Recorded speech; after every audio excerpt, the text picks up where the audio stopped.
한동훈 대표가 대통령 후보가 돼서 변화의 태풍을 일으키고 신나고 멋있게 이재명 후보와 대결을 한번 하는 것을 보고 싶었던 많은 사람들이 충격에 빠졌을 것입니다. 개표가 발표되는 순간 그리고 전당대회가 끝날 때까지 내내 이런 생각을 했습니다. 아주 제대로 망했다. 차라리 이렇게 제대로 망하는 것이 긴 시각에서 봤을 때 보수가 다시 태어날 수 있는 그런 유일한 길일지도 모르겠다. 차라리 제대로 망해서 뭔가 앞으로 길이 있을지도 모르겠다.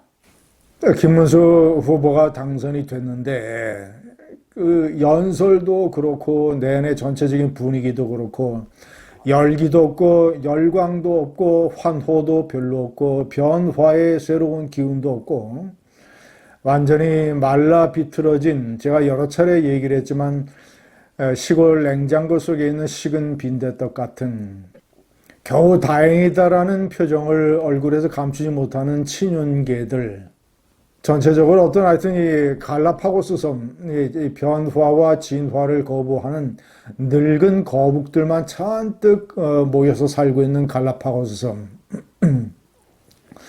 아니면 이 손에 손을 잡고 호스피스 병동으로 들어가는 말기 암 환자 같은 모습들, 윤 주접과 연결된 친윤들, 그리고 친윤들을 뒷받침하고 있는 강경보수 극우 꼴통 보수 세력들, 그리고 이런 것들의 위험성을 제대로 알아채지 못하고 그저 뭐 이 강경보수 친윤계 당협위원장이 예를 들어서 김문수를 찍자고 하면 따라서 찍었던 이 감각 없는 책임 당원들, 주로 이제 TK나 영남 지역에 많이 몰려 있죠. 제가 그렇게 당신들이 바뀌어야 된다, 당신들이 변화의 바람에 시발점이 되어야 한다, 보수의 운명, 크게 봐서는 국가의 운명이 당신들에게 걸려있다라고 그렇게 목이 쉬도록 호소를 했음에도 불구하고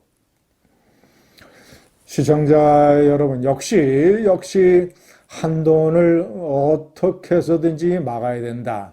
한동훈이 대통령 후보가 되면 본선에서 패배를 하더라도 다시 당대표로 돌아와서 전당대회 때 당대표 경선을 통해서 당권을 잡게 되면 완전히 썩은 보수들을 갈아엎겠다고 나설 판이니 공천 시스템이라든가 이런 것들 다 영향을 받을 것이고, 결국은 내년 지방선거나 이 3년 후에 총선에서 이 친윤계 TK 기득권 세력들이 크게 위협을 받겠다라고 하는 자기 보호 본능, 자기 생존, 이미 뭐 대통령 선거는 뭐 진 게임이라고 다 포기를 한 것이죠. 결국 이런 갈라파고스의 벽에 부닥쳐서 한동훈의 바람은 그 벽을 넘지 못했습니다. 그래서 제가 여러 차례 얘기를 했지만 대선 필패, 홍준표가 24%, 문재인이 41%, 17%나 거의 더블 스코어에 가까운 패배를 하고 말았습니다. 이번에 한덕수하고 합치든 말든 뭐 합치더라도 결국 거기서 거기 도찐 개찐이 돼서 결국은 제가 봤을 때는 문재인 대 홍준표의 그 정도의 표차, 뭐 이런 상당한 표차로 완전히 패배를 하고 말 것입니다. 세상에 국민을 그렇게 도탄에 빠뜨리고 국민을 실체적, 정신적으로 그 커다란 고통을 주고 그 고통이 현재 진행형이고 국가가 정치, 외교, 사회, 경제적으로 엄청난 손실을 현재도 겪고 있는 계엄 사태에 대해서 김문수 후보는 오늘도 수락연설에서 계엄이라고 하는 것이 대통령이 국민의 대표인 국회의원들을 끌어내려고 했음에도 불구하고 대통령을 국회가 끄집어냈다, 이것은 민주주의가 아니다라고 핫바지에 바람 새는 소리를 해대고 있습니다.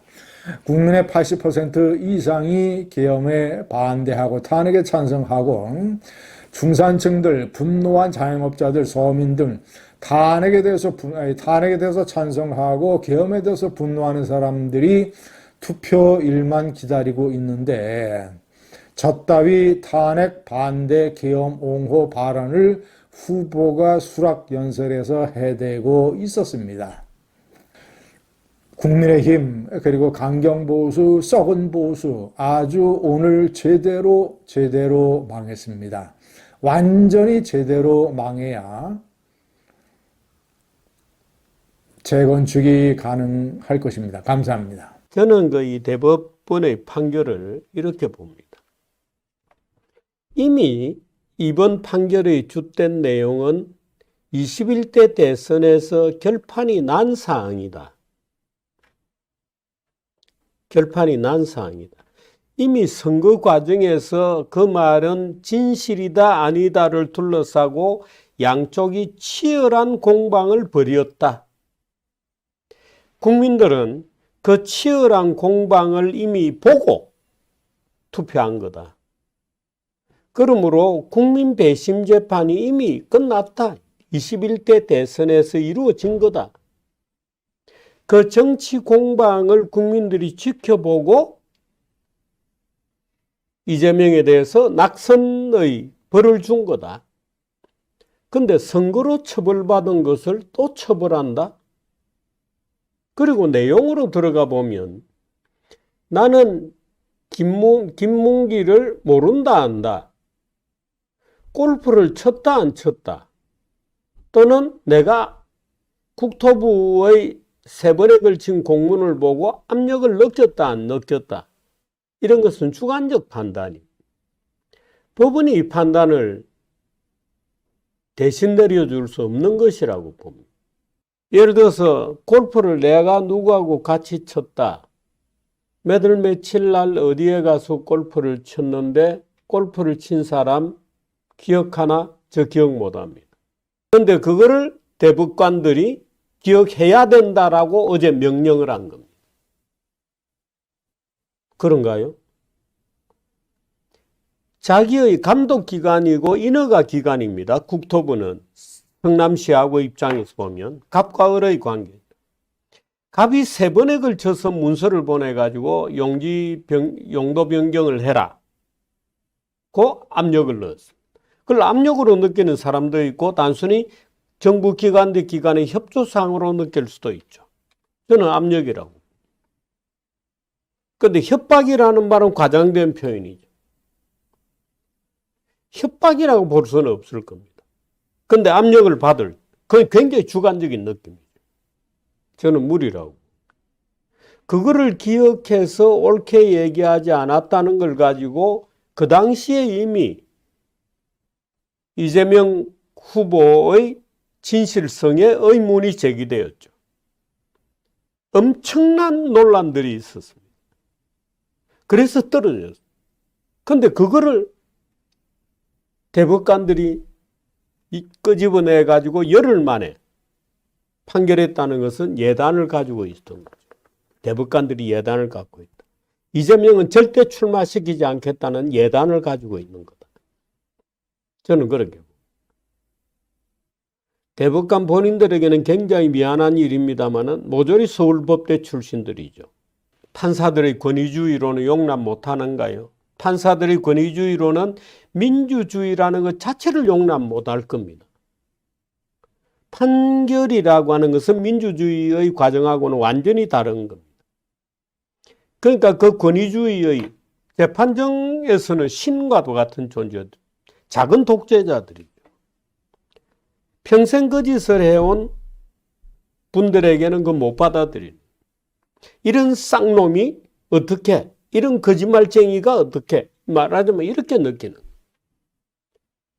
그런데 그걸 하는 게 민주주의 과정인데. 그래서 선거를 하는 거잖아요. 이 대법관들이 아직도 민주주의라고 하는 시스템 안에 있는 사법 시스템이라는 것을 못 받아들이는구나. 저는 그렇게 느낍니다.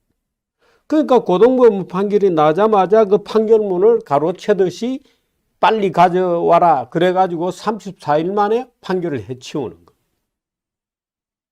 저는 이건 선입관에 의한 판결이다. 이렇게.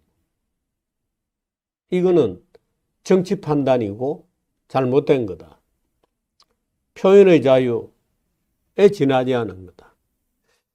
어제 사법부가 이렇게 판단했어요. 정치인들의 정치적 자유는, 표현의 자유는 일반인들보다 더 엄중하게, 더 무겁게 좁혀서 봐야 된다. 이렇게 주장을 했습니다. 저는 그 말을 듣고 귀를 의심을 했어요. 이 사람들 제정신이냐? 아니, 정치인이라는 것은 개개인이 움직이는 것이 아니고 일반 시민들의 의지를 대변하는 존재들입니다. 그렇기 때문에 어떤 개인의 의견 자유의 스펙트럼은 굉장히 좁을 수 있어요. 근데 정치인들은 자기가 대변하는 자가 저 안에 속한 사람일 수도 있고 아주 학식이 높은 단계에 속한 사람일 수도 있습니다. 정치인들은 이 모두를 대변해야 되는 직책에 있는 사람이고 바로 그런 것들 때문에 정치적 발언에 대해서는 광범위한 형태의 면책 특권을 주는 겁니다. 정치인들에게 광범위한 면책 특권을 주는 이유는 뭐냐? 정치인들에게 말조심하라고 주는 게 아니에요. 아무 말이나 해도 좋다는 면허증이거든. 우리가 개인적으로 얘기하면은 당장 명예훼손 이런 거 걸립니다.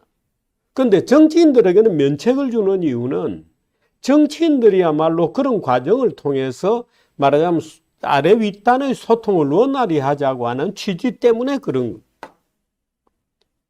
그런데 이 계급주의적으로 정치인들이 말조심을 더 해라. 더 무거운 책임을 물어야 된다. 이따구 판결이 어디 있습니까? 그럼 정치인들에게 면책특권을 왜 주나요? 이건 대법원들이 마치 신성한 어디 산정에 있다가 하느님처럼 너희들은 이렇게 살아야 하느니라고 무슨 도덕적 기준을 주는 것도 아니고 이거는 현실 민주주의에서의 판결이 아니다.